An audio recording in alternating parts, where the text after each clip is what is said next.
दोस्तों देखिए, आपके लिए बड़ी ही व्यापक न्यूज आ रही है।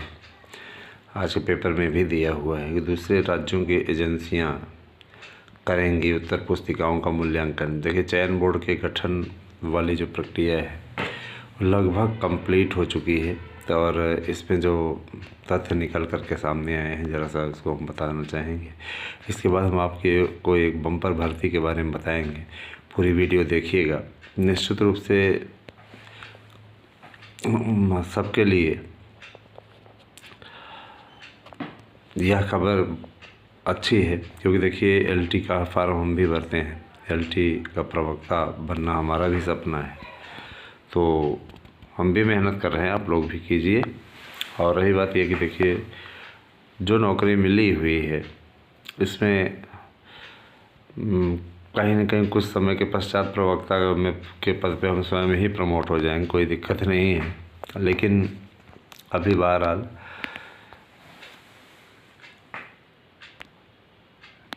एकमात्र हमारा उद्देश्य है कि इस पर हम लोग प्रवक्ता में बेहतर करें। प्रवक्ता में बढ़िया करिए तो मार्गदर्शन आप लोगों को करते रहेंगे। टीजीटी टीचर हैं और हम चाहते हैं कि प्रवक्ता हम बने। जीआईएससी लेक्चरर का कारण है कि देखिए, राजकीय इंटर कॉलेजों की बात ही अलग होती है।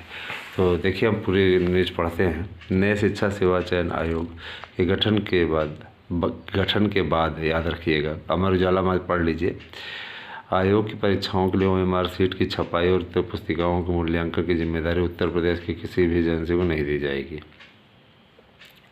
अन्य राज्यों की प्रतिष्ठित एजेंसियां यह जिम्मेदारी संभालेगी। उत्तर प्रदेश शिक्षा सेवा चयन आयोग नियमावली 2023 में इस व्यवस्था को शामिल किया गया है। परीक्षा पारदर्शिता के मद्देनज़र तय किया गया है कि नए आयोग के गठन के बाद जो भर्ती परीक्षाएं आयोजित की जाएंगी उनकी OMR सीट और उत्तर पुस्तिकाओं के मूल्यांकन का कार्य अलग अलग ऐसी प्रतिष्ठित एजेंसियों से कराया जाएगा जो उत्तर प्रदेश के बाहर की हों। एजेंसियों को नियुक्त करते समय इस बात का विशेष ध्यान रखा जाएगा कि संस्था पंजीकृत हो, उसकी ख्याति अच्छी हो और उसके विरुद्ध किसी भी राज्य में प्रतिकूल तथ्य ना पाया गया हो। ऐसी एजेंसी की नियुक्ति परीक्षा समिति के वरिष्ठतम सदस्य अध्यक्ष को छोड़कर की ओर से की जाएगी, जो वरिष्ठतम सदस्य की ओर से दिए गए सभी निर्देशों का यथावत पालन करने के लिए बाध्य होगी और उस कार्य की गोपनीयता से संबंधित जिम्मेदारी संस्था एवं वरिष्ठतम सदस्य की होगी। नियुक्त एजेंसियां OMR सीट की छपाई में उत्तर पुस्तिकाओं का मूल्यांकन और अन्य कार्य करेंगी और संबंधित प्रपत्र मुहरबंद लिफाफे में परीक्षा समिति के वरिष्ठ सदस्य को संस्था द्वारा उपलब्ध कराया जाएगा। देखिए, बड़ी चीज़ ये है कि 2-3 चीज़ें और हैं इसमें। परीक्षा नियंत्रक की अभिरक्षा में होंगे अभिलेख, ध्यान दीजिएगा।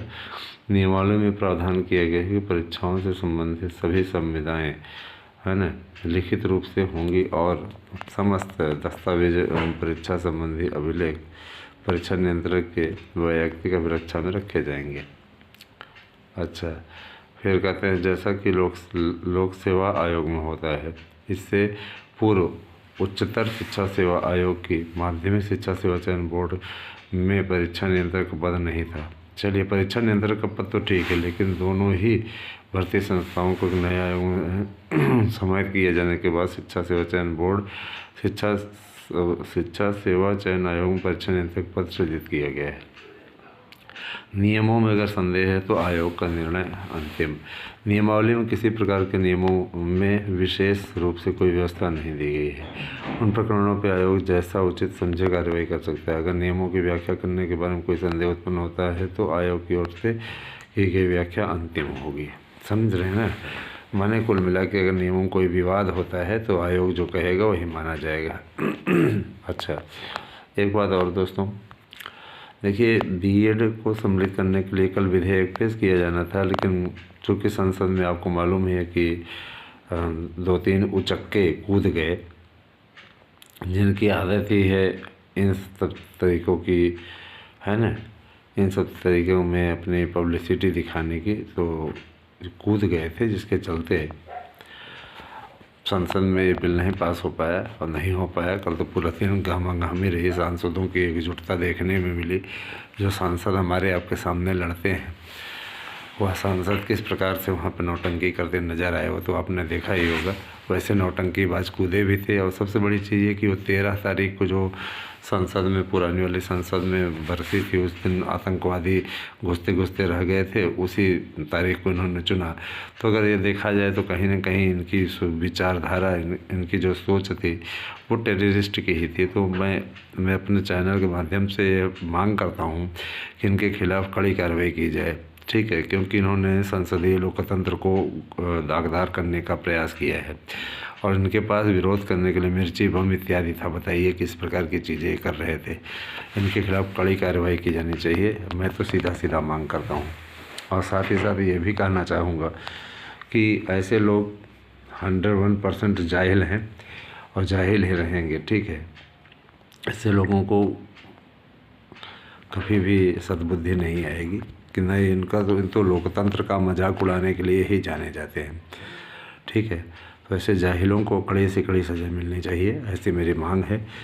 इनको जो गिरफ़्तार किया गया है, वहाँ तो सांसदों में पहले इनको जम के कूटा है, और कूटने के बाद में कल देखिए संसद की वीडियो देखिए, इनको जम के कूटा है, ठीक है। महिला सांसदों ने उस लड़की को कूटा है। तो इस प्रकार के काम करके पब्लिसिटी हासिल करने वाले लोग जो काम कर रहे हैं वो वास्तव में दुर्भाग्य का ही प्रतीक है। इससे ज़्यादा अब क्या बोला जाए। मैं ज़रूर कहना चाहूँगा कि संसद है, संसद ने कड़ी कार्रवाई की है।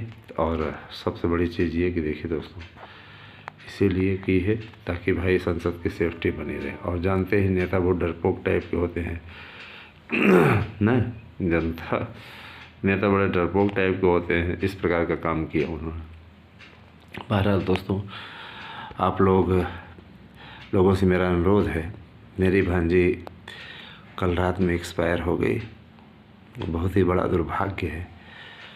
आप लोग दिवंगत आत्मा की शांति के लिए 2 मिनट का मौन